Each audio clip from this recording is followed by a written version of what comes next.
ಪಾಕಿಸ್ತಾನದ ಬಲೂಚಿಸ್ತಾನ ಪ್ರಾಂತ್ಯ ಮತ್ತೊಮ್ಮೆ ರಕ್ತಸಿಕ್ತವಾಗಿದೆ. ಹಲವು ವರ್ಷಗಳಿಂದ ಪಾಕಿಸ್ತಾನ ಸರ್ಕಾರ ಮತ್ತು ಬಲೂಚ್ ಪ್ರತ್ಯೇಕತಾವಾದಿ ಸಂಘಟನೆಗಳ ನಡುವೆ ನಡೀತಾ ಇರುವಂತಹ ಸಂಘರ್ಷಕ್ಕೆ ಹೊಸ ಅಧ್ಯಾಯ ಸೇರ್ಪಡೆಯಾಗಿದೆ.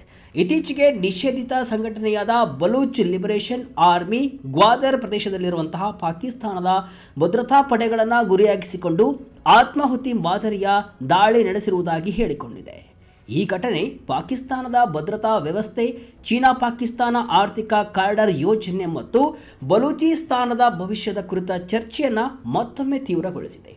ಆದರೆ ಈ ದಾಳಿಯು ಜಗತ್ತಿಗೆ ತೀವ್ರ ಕಳವಳವನ್ನು ಕೂಡ ವ್ಯಕ್ತಪಡಿಸಿದೆ. ಬಲೂಚ್ ಆರ್ಮಿಯ ದಾಳಿಯ ಬಗ್ಗೆ ಪಾಕಿಸ್ತಾನ ಹೇಳಿದ್ದೇನು? ಹಾಗಾದರೆ ಬನ್ನಿ, ಈ ಘಟನೆಗೆ ಕಾರಣವೇನು, ಇದರ ಹಿಂದಿನ ಉದ್ದೇಶವೇನು, BLA ಕೊಟ್ಟಂತಹ ಸಂದೇಶವನ್ನು ಎಲ್ಲವನ್ನು ಕೂಡ ಇವತ್ತಿನ ಈ ವಿಡಿಯೋದಲ್ಲಿ ನೋಡ್ಕೊಂಡು ಬರೋಣ ಬನ್ನಿ. ಬಲೂಚಿ ಆರ್ಮಿಯ ಅಸಮಾಧಾನಕ್ಕೆ ಕಾರಣವೇನು? ಬಲಿಷ್ಠ ರಾಷ್ಟ್ರಗಳ ನಿಲುವು BLA ಮೇಲೆ ಹೇಗಿದೆ? ನಿಮಗೆಲ್ಲ ಗೊತ್ತಿರುವ ಹಾಗೆ ಪಾಕಿಸ್ತಾನದ ಅತಿ ದೊಡ್ಡ ಪ್ರಾಂತ್ಯವೇ ಬಲೂಚಿಸ್ತಾನ. ಭೌಗೋಳಿಕವಾಗಿ ವಿಶಾಲ ಪ್ರದೇಶ ಹೊಂದಿದ್ದರೂ ಕೂಡ ಜನಸಂಖ್ಯೆ ಕಡಿಮೆ. ಈ ಪ್ರದೇಶವು ನೈಸರ್ಗಿಕ ಅನಿಲ, ತಾಮ್ರ, ಚಿನ್ನ ಹಾಗೂ ಹಲವು ಖನಿಜ ಸಂಪತ್ತಿನಿಂದ ಸಮೃದ್ಧವಾಗಿದೆ. ಜೊತೆಗೆ ಅರಬ್ಬಿ ಸಮುದ್ರ ತೀರದಲ್ಲಿರುವಂತಹ ಗ್ವಾದರ್ ಬಂದರು ಈ ಪ್ರದೇಶದ ಅತ್ಯಂತ ಮಹತ್ವದ ಆರ್ಥಿಕ ಕೇಂದ್ರವಾಗಿದೆ. ಈ ಕಾರಣದಿಂದಲೇ ಬಲೂಚಿಸ್ತಾನವು ಪಾಕಿಸ್ತಾನಕ್ಕೆ ಮಾತ್ರವಲ್ಲ, ಚೀನಾಕ್ಕೂ ಕೂಡ ತಂತ್ರಾತ್ಮಕವಾಗಿಯೂ ಕೂಡ ಅತ್ಯಂತ ಪ್ರಮುಖ ಪ್ರದೇಶವಾಗಿದೆ. ಆದರೆ ಬಲೂಚ್ ಸಮುದಾಯದ ಒಂದು ಭಾಗವು ಹಲವು ದಶಕಗಳಿಂದ ಪಾಕಿಸ್ತಾನ ಸರ್ಕಾರದ ವಿರುದ್ಧ ಅಸಮಾಧಾನವನ್ನು ಕೂಡ ವ್ಯಕ್ತಪಡಿಸ್ತಾ ಇದೆ. ತಮ್ಮ ನೆಲದ ಸಂಪತ್ತಿನಿಂದ ಬರುವ ಲಾಭ ಸ್ಥಳೀಯ ಜನರಿಗೆ ಸಿಗ್ತಾ ಇಲ್ಲ, ಅಭಿವೃದ್ಧಿ ಯೋಜನೆಗಳ ಫಲಾನುಭವಿಗಳು ಆಗ್ತಾ ಇಲ್ಲ, ರಾಜಕೀಯ ಹಕ್ಕುಗಳನ್ನು ನಿರಾಕರಿಸಲಾಗ್ತಾ ಇದೆ ಹಾಗೂ ಭದ್ರತಾ ಪಡೆಗಳಿಂದ ಮಾನವ ಹಕ್ಕುಗಳ ಉಲ್ಲಂಘನೆ ನಡೀತಾ ಇದೆ ಎಂಬ ಆರೋಪವನ್ನು ಕೂಡ ಅವರು ಮಾಡ್ತಿದ್ದಾರೆ. ಈ ಅಸಮಾಧಾನವೇ ಕ್ರಮೇಣ ಸಶಸ್ತ್ರ ಹೋರಾಟದ ರೂಪ ಪಡೆದಿದ್ದು ಹಲವು ಪ್ರತ್ಯೇಕತಾವಾದಿ ಸಂಘಟನೆಗಳು ಹುಟ್ಟಿಕೊಂಡಿವೆ. ಅವುಗಳಲ್ಲಿ ಅತ್ಯಂತ ಪ್ರಬಲ ಸಂಘಟನೆ ಅಂದರೆ ಬಲೂಚ್ ಲಿಬರೇಷನ್ ಆರ್ಮಿ. ಈ ಸಂಘಟನೆಯು ಮುಖ್ಯ ಉದ್ದೇಶ ಬಲೂಚಿಸ್ತಾನವನ್ನು ಪಾಕಿಸ್ತಾನದಿಂದ ಪ್ರತ್ಯೇಕಿಸಿ ಸ್ವತಂತ್ರ ರಾಷ್ಟ್ರವನ್ನಾಗಿ ರೂಪಿಸುವುದು ಅಂತ ಹೇಳಲಾಗ್ತಿದೆ. ಪಾಕಿಸ್ತಾನ ಸರ್ಕಾರವು BLA ಅನ್ನು ಭಯೋತ್ಪಾದಕ ಸಂಘಟನೆ ಎಂದು ಘೋಷಿಸಿದ್ದು ಅಮೆರಿಕ, ಯುನೈಟೆಡ್ ಕಿಂಗ್ಡಮ್ ಸೇರಿದಂತೆ ಹಲವು ರಾಷ್ಟ್ರಗಳು ಇದೇ ರೀತಿಯ ನಿಲುವನ್ನು ಹೊಂದಿವೆ.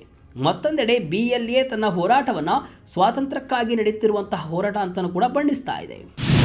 ಚೀನಾ ಪಾಕ್ ಆರ್ಥಿಕ ಕಾರಿಡಾರ್ ಮೇಲೆ ದಾಳಿ, ಫಿದಾಯಿ ಪದ ಬಳಕೆ ಮಾಡಿ BLA ಅಟ್ಯಾಕ್. ಇತ್ತೀಚಿನ ದಾಳಿಯ ಕೇಂದ್ರ ಬಿಂದುವಾಗಿದ್ದು ಗ್ವಾದರ್. ಇದು ಕೇವಲ ಒಂದು ಬಂದರು ನಗರವಲ್ಲ, ಚೀನಾ ಪಾಕಿಸ್ತಾನ ಆರ್ಥಿಕ ಕಾರಿಡಾರ್ನ ಹೃದಯ ಭಾಗವೆಂದು ಪರಿಗಣಿಸಲಾಗ್ತದೆ. ಚೀನಾ ಇಲ್ಲಿ ಕೋಟ್ಯಾಂತರ ಡಾಲರ್ ಹೂಡಿಕೆ ಮಾಡಿದ್ದು ಗ್ವಾದರ್ ಬಂದರನ್ನು ಅಭಿವೃದ್ಧಿಪಡಿಸಿದೆ. ಈ ಯೋಜನೆಯಿಂದ ಸ್ಥಳೀಯ ಜನರ ಬದುಕು ಉತ್ತಮವಾಗಿಲ್ಲ, ಬದಲಿಗೆ ಹೊರಗಿನ ಪ್ರಭಾವ ಹೆಚ್ಚಾಗಿದೆ ಅಂತ ಆರೋಪಿಸುವ BLA ಈ ಪ್ರದೇಶದಲ್ಲಿ ಭದ್ರತಾ ಪಡೆಗಳು ಮತ್ತು CPEC ಅಂದರೆ ಚೀನಾ ಪಾಕ್ ಆರ್ಥಿಕ ಕಾರಿಡಾರ್ ಸಂಬಂಧಿತ ಮೂಲ ಸೌಕರ್ಯಗಳನ್ನು ಕೂಡ ಆಗಾಗ ಗುರಿಯಾಗಿಸಿಕೊಳ್ಳುತ್ತಿದೆ. ಈ ದಾಳಿಯಲ್ಲಿ BLA ಬಳಸಿದಂತಹ ಪದವೇ ಫಿದಾಯಿ. ಈ ಪದ ಅರೇಬಿಕ್ ಮೂಲದಾಗಿದ್ದು ತನ್ನ ಉದ್ದೇಶಕ್ಕಾಗಿ ಜೀವವನ್ನೇ ತ್ಯಾಗ ಮಾಡಲು ಸಿದ್ಧನಾಗಿರುವ ವ್ಯಕ್ತಿ ಎಂಬ ಅರ್ಥ ನೀಡುತ್ತೆ. ಆಧುನಿಕ ಸಂಘರ್ಷಗಳ ಸಂದರ್ಭದಲ್ಲಿ ಇದು ಸಾಮಾನ್ಯವಾಗಿ ಆತ್ಮಾಹುತಿ ಕಮಾಂಡೋ ಅಥವಾ ತನ್ನ ಜೀವ ಉಳಿಯುವ ಸಾಧ್ಯತೆಯೇ ಇಲ್ಲದ ದಾಳಿಗೆ ಸ್ವಯಂ ಪ್ರೇರಿತವಾಗಿ ತೆರಳುವ ಯೋಧನನ್ನು ಸೂಚಿಸುತ್ತೆ. ಇಂತಹ ದಾಳಿಗಳಲ್ಲಿ ದಾಳಿಕೋರನು ಬದುಕಿ ಮರಳುವ ಉದ್ದೇಶ ಹೊಂದಿರುವುದಿಲ್ಲ. ಆದರೆ ಪ್ರತಿಯೊಂದು ಫಿದಾಯಿ ದಾಳಿಯು ಸ್ಫೋಟಕಗಳನ್ನು ಬಳಸಿದ ಆತ್ಮಾಹುತಿ ದಾಳಿಯೇ ಆಗಿರಬೇಕೆಂಬುದು ಅನಿವಾರ್ಯವಲ್ಲ. ಕೆಲವೊಮ್ಮೆ ಬದುಕಿ ಬರುವ ಸಾಧ್ಯತೆ ಇಲ್ಲದ ದೀರ್ಘಕಾಲದ ಸಶಸ್ತ್ರ ಸಜ್ಜಿತ ದಾಳಿಗೂ ಈ ಪದವನ್ನು ಬಳಸಲಾಗುತ್ತೆ. BLA ಹೊಸ ತಂತ್ರಕ್ಕೆ ಪಾಕಿಸ್ತಾನ ತತ್ತರ. BLA ಹೇಳಿಕೆ ರಿಲೀಸ್ ತಳ್ಳಿ ಹಾಕಿದ ಪಾಕಿಸ್ತಾನದಲ್ಲಿ ಕಳೆದ ಕೆಲವು ವರ್ಷಗಳಿಂದ BLA ತನ್ನ ಕಾರ್ಯತಂತ್ರವನ್ನು ಬದಲಾಯಿಸಿದೆ. ಹಿಂದೆ ಮುಖ್ಯವಾಗಿ ದೂರದ ಪ್ರದೇಶಗಳಲ್ಲಿ ದಾಳಿ ನಡೆಸ್ತಾ ಇದ್ದಂತಹ ಈ ಸಂಘಟನೆ ಈಗ ಪ್ರಮುಖ ಸೇನಾ ನೆಲೆಗಳು, ಪೊಲೀಸ್ ಠಾಣೆಗಳು, ಚೀನಾ ಸಂಬಂಧಿತ ಯೋಜನೆಗಳು ಮತ್ತು ಭದ್ರತಾ ಸಿಬ್ಬಂದಿಯನ್ನು ಗುರಿಯಾಗಿಸಿಕೊಂಡು ಹೆಚ್ಚು ಸಂಘಟಿತ ದಾಳಿಗಳನ್ನು ನಡೆಸ್ತಾ ಇದೆ. ಇದರಿಂದ ಪಾಕಿಸ್ತಾನದ ಭದ್ರತಾ ವ್ಯವಸ್ಥೆಯ ಮೇಲೆಯೂ ಕೂಡ ಹೆಚ್ಚಿನ ಒತ್ತಡ ಉಂಟಾಗಿದೆ. ಈ ಸಂಘರ್ಷದಲ್ಲಿ ಮತ್ತೊಂದು ಪ್ರಮುಖ ಅಂಶವೆಂದರೆ ಮಾಹಿತಿ ಯುದ್ಧ. ದಾಳಿಯ ನಂತರ BLA ತನ್ನ ಹೇಳಿಕೆಗಳನ್ನು ಬಿಡುಗಡೆ ಮಾಡಿ ಹೆಚ್ಚಿನ ಸಾವು ನೋವು ಸಂಭವಿಸಿದೆ ಅಂತ ಹೇಳಿಕೊಳ್ತಿದೆ. ಆದರೆ ಪಾಕಿಸ್ತಾನ ಸರ್ಕಾರ ಅಥವಾ ಸೇನೆ ಹಲವು ಸಂದರ್ಭಗಳಲ್ಲಿ ಆ ಸಂಖ್ಯೆಯನ್ನು ತಳ್ಳಿ ಹಾಕುತ್ತೆ ಅಥವಾ ಕಡಿಮೆ ಸಂಖ್ಯೆಯನ್ನು ಪ್ರಕಟಿಸುತ್ತೆ. ಹೀಗಾಗಿ ನಿಜವಾದ ಹಾನಿಯ ಪ್ರಮಾಣವನ್ನು ಸ್ವತಂತ್ರವಾಗಿ ದೃಢೀಕರಿಸುವುದು ಅನೇಕ ಬಾರಿ ಕಷ್ಟಕರವಾಗುತ್ತೆ. ಈ ಕಾರಣಕ್ಕೆ ಕಾರಣಕ್ಕೆ ಇಂತಹ ಘಟನೆಗಳ ಕುರಿತು ವರದಿ ಮಾಡುವಾಗ ಅಧಿಕೃತ ಹಾಗೂ ಸ್ವತಂತ್ರ ಮೂಲಗಳ ನಡುವಿನ ವ್ಯತ್ಯಾಸವನ್ನು ಗಮನಿಸುವುದು ಅತ್ಯಂತ ಮುಖ್ಯ.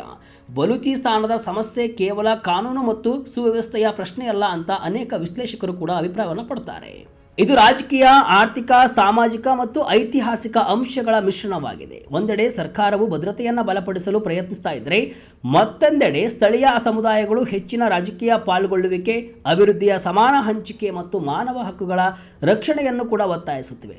ಈ ಬೇಡಿಕೆಗಳು ಮತ್ತು ಭದ್ರತಾ ಕ್ರಮಗಳ ನಡುವಿನ ಸಂಘರ್ಷವೇ ದಶಕಗಳಿಂದ ಮುಂದುವರೆದಿದೆ.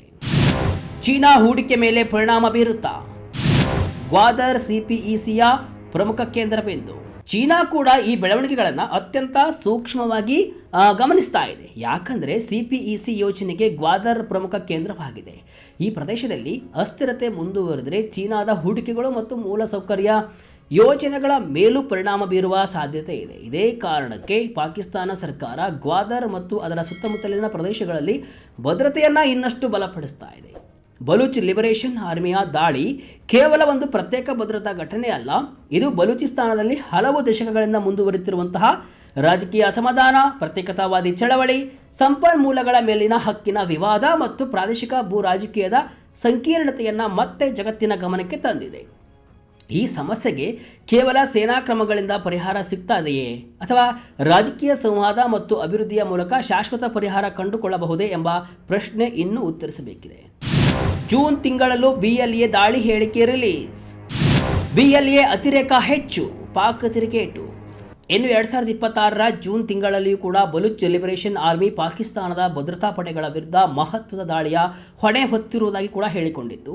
ಬಲೂಚಿಸ್ತಾನದ ವಿವಿಧ ಭಾಗಗಳಲ್ಲಿ ಸೇನೆ ಮತ್ತು ಅರೆಸೇನಾ ಪಡೆಗಳನ್ನು ಗುರಿಯಾಗಿಸಿಕೊಂಡು ನಡೆಸಿದ ಈ ದಾಳಿಗಳಲ್ಲಿ ಅನೇಕ ಭದ್ರತಾ ಸಿಬ್ಬಂದಿ ಸಾವನ್ನಪ್ಪಿದ್ದಾರೆ ಅಂತ BLA ತನ್ನ ಪ್ರಕಟಣೆಯಲ್ಲಿ ಹೇಳಿತ್ತು.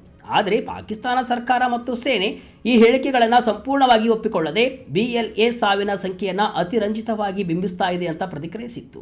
ಕಳೆದ ಕೆಲವು ವರ್ಷಗಳಿಂದ BLA ತನ್ನ ದಾಳಿಯ ತಂತ್ರವನ್ನು ಬದಲಿಸಿಕೊಂಡು ರಸ್ತೆ ಬದಿಯ ಸ್ಫೋಟಕಗಳು, ಸಂಯೋಜಿತ ಶಸ್ತ್ರಸಜ್ಜಿತ ದಾಳಿಗಳು, ಭದ್ರತಾ ತಪಾಸಣಾ ಕೇಂದ್ರಗಳ ಮೇಲೆ ದಾಳಿ ಹಾಗೂ ಫಿದಾಯಿ ಕಾರ್ಯಾಚರಣೆಗಳ ಮೂಲಕ ಪಾಕಿಸ್ತಾನದ ಭದ್ರತಾ ವ್ಯವಸ್ಥೆಗೆ ಸವಾಲು ಒಡ್ಡುತ್ತಾ ಇದೆ.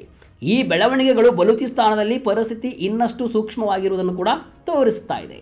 ಒಟ್ಟಿನಲ್ಲಿ ಬಲೂಚಿಸ್ತಾನದ ಭವಿಷ್ಯ ಯಾವ ದಿಕ್ಕಿನಲ್ಲಿ ಸಾಗಲಿದೆ ಎಂಬುದನ್ನು ಈಗಲೇ ಹೇಳುವುದು ಕಷ್ಟ. ಆದರೆ ಒಂದು ವಿಷಯ ಸ್ಪಷ್ಟ, ಈ ಪ್ರದೇಶದಲ್ಲಿ ಶಾಂತಿ ನೆಲೆಸಬೇಕಾದರೆ ಭದ್ರತಾ ಕ್ರಮಗಳ ಜೊತೆಗೆ ರಾಜಕೀಯ ವಿಶ್ವಾಸ, ಅಭಿವೃದ್ಧಿಯ ಸಮಾನ ಹಂಚಿಕೆ ಮತ್ತು ಸ್ಥಳೀಯ ಜನರ ಅಸಮಾಧಾನಗಳಿಗೆ ಪರಿಹಾರ ಕಂಡುಕೊಳ್ಳುವ ಪ್ರಯತ್ನಗಳು ಸಹ ಅಗತ್ಯ.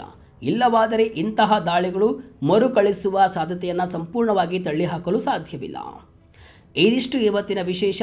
ಇದೇ ರೀತಿಯ ಹಲವು ವಿಶ್ಲೇಷಣೆ ಮಾಹಿತಿ ಅಷ್ಟೇ ಅಲ್ಲ, ಮನರಂಜನೆಯ ವಿಡಿಯೋಗಳಿಗಾಗಿ ವಿಜಯ ಕರ್ನಾಟಕ ವೆಬ್ಸೈಟ್, ಫೇಸ್ಬುಕ್ ಹಾಗೂ ಯೂಟ್ಯೂಬ್ ಪೇಜನ್ನು ಫಾಲೋ ಮಾಡಿ. ಧನ್ಯವಾದಗಳು.